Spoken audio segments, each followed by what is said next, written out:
guys, welcome back to my channel for another video. If you're new here, my name is Paige.sechler and welcome to my YouTube channel.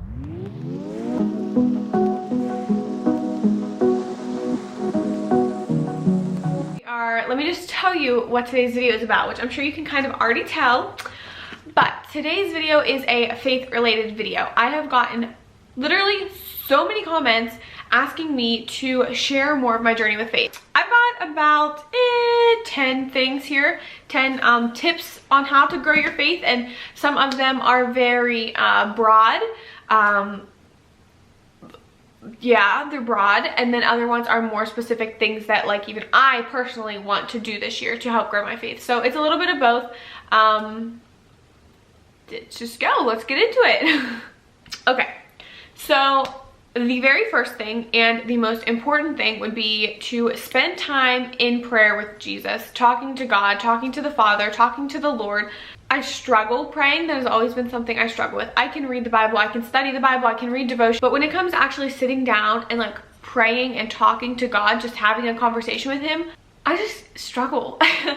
A lot of times I don't realize until I'm laying down in bed at night, oh my gosh, like I did not even like take the time to like talk to God out today or even thank him for, you know, blessing me with another day of life.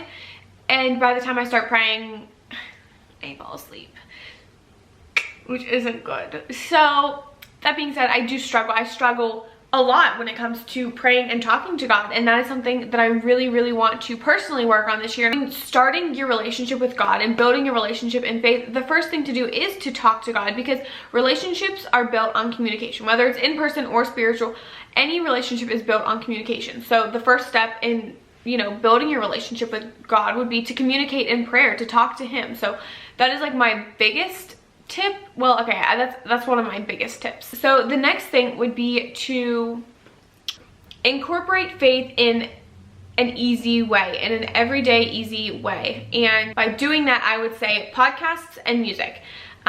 And those are the most easy ways to just fill empty space that we can get distracted when doing things. And rather than just wasting time listening to Lizzo or whatever, you can, you know, throw on a podcast, listen to a church sermon. Top 3 favorite podcasts to listen to are As For Me in My House by Milena and Jordan. The other 2 I really like are Transformation Church and Elevation Church. I love listening to those. I like to play them when I'm getting ready in the morning, on my drive to work, things like that. So definitely podcasting. And then say, you know, your favorite podcasters aren't uploading as frequently as you'd like. Rather than putting on Lizzo, putting on Drake, try to listen to Christian music, especially in the morning. I mean, I'm not going to preach to you. Granted, as much as I wish I only listen to Christian music, your girl doesn't. I like, you know, the top hits. I like country music. I like a little bit of everything. But especially in the morning when I'm spending my time with Jesus, when I am, you know, like I don't want to read the Bible, sit in my corner, drink my coffee, feel all relaxed, and then go put on some, you know, Truth Hurts, and then I'm like, what did I just do all that for, basically. So I will link my Christian music Spotify playlist below. I just remade it, so it's a lot of new songs, it's a lot of fresh songs, so check that out down below. I love it. And I'll also maybe pop up a couple of my favorite artists up here. So there's that. My next tip would be to surround yourself with scripture. So not only are you surrounding yourself with sounds of faith and Jesus and Christ, but now you're going to visually start incorporating it into your life. So my favorite way to do that is to hang scripture throughout the house. Whether it's, I mean, I don't know if you guys noticed this back here. We have our unity piece from our wedding back here. Our family portraits over there, and one of them says, you know, as for me and my house, we will serve the Lord.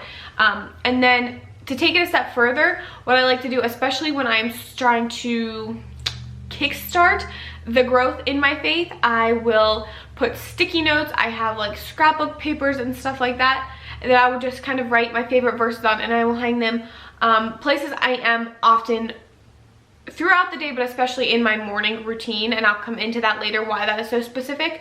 But my mirror where I get ready, my vanity where I get ready in the morning, my nightstand, the first thing I do is grab my phone. I know it's probably not the best, but I do that. So if a scripture verse is there, I can read that. Hang it on the fridge, put it on your coffee maker, things like that. It will just not only inspire you to want to learn more about the word, it will also help you memorize the word. You have communication. So you're verbally speaking to him, you're hearing him, and now you're seeing him.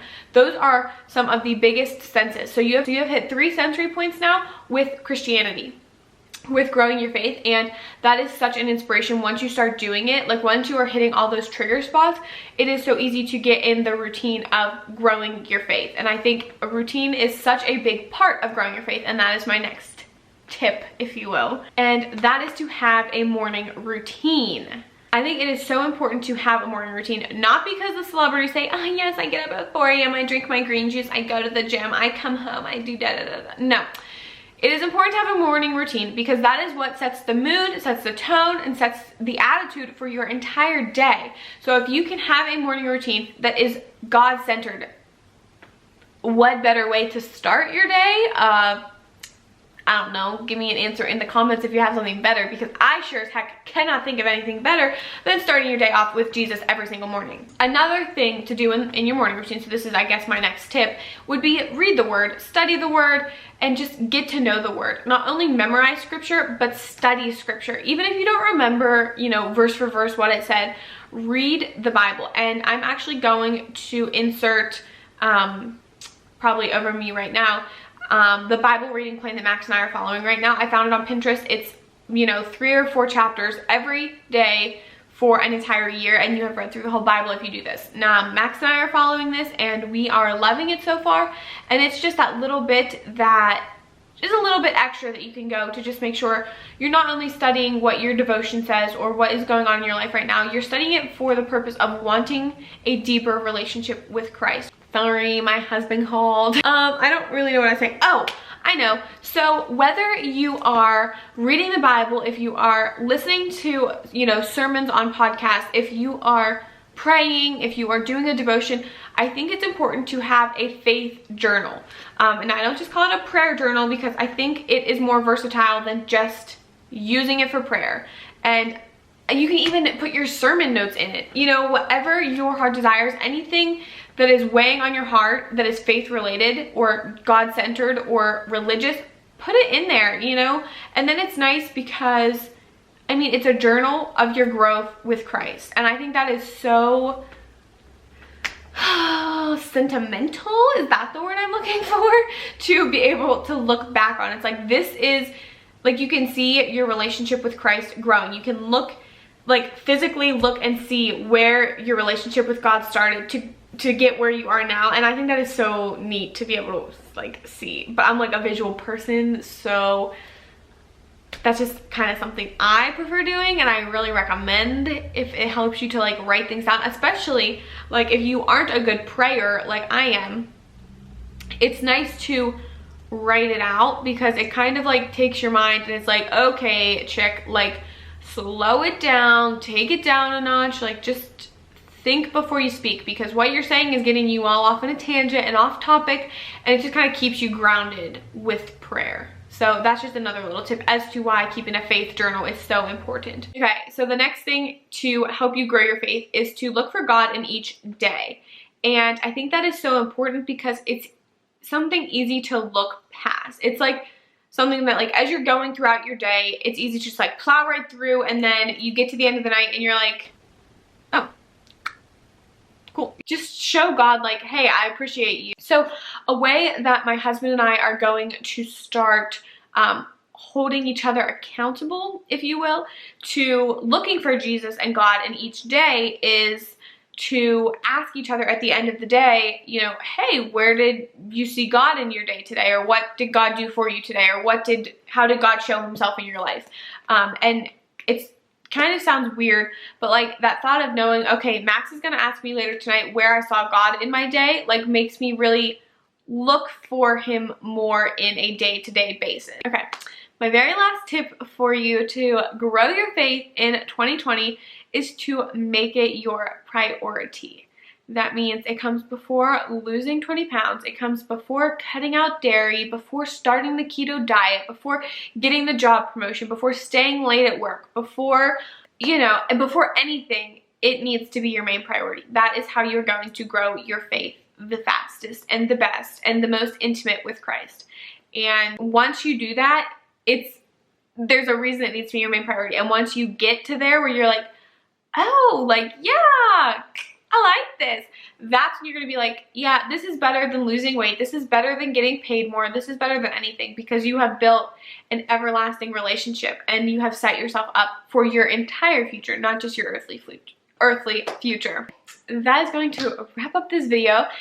If you guys enjoyed this video, please, please, please give this video a thumbs up. That helps me so much. And please subscribe down below. Turn on that little bell notification. You will get notified every Monday when I upload. And if you have any other questions, any other tips to help me grow my faith this year, please comment them down below. I love hearing that. If you have any books about faith, about Christianity, about Christ, comment them down below. I really would like to start reading more in 2020, and I would love to start reading more about Jesus. So please comment any like faith related books you know of or that you enjoyed down below, and I will check those out. And then if you have any other tips to let me know and let anybody else know, pop them down in the comments. And yeah, so that is all, guys. That is all for this video. Thanks for watching. Again, I'll see you next Monday. Bye, guys.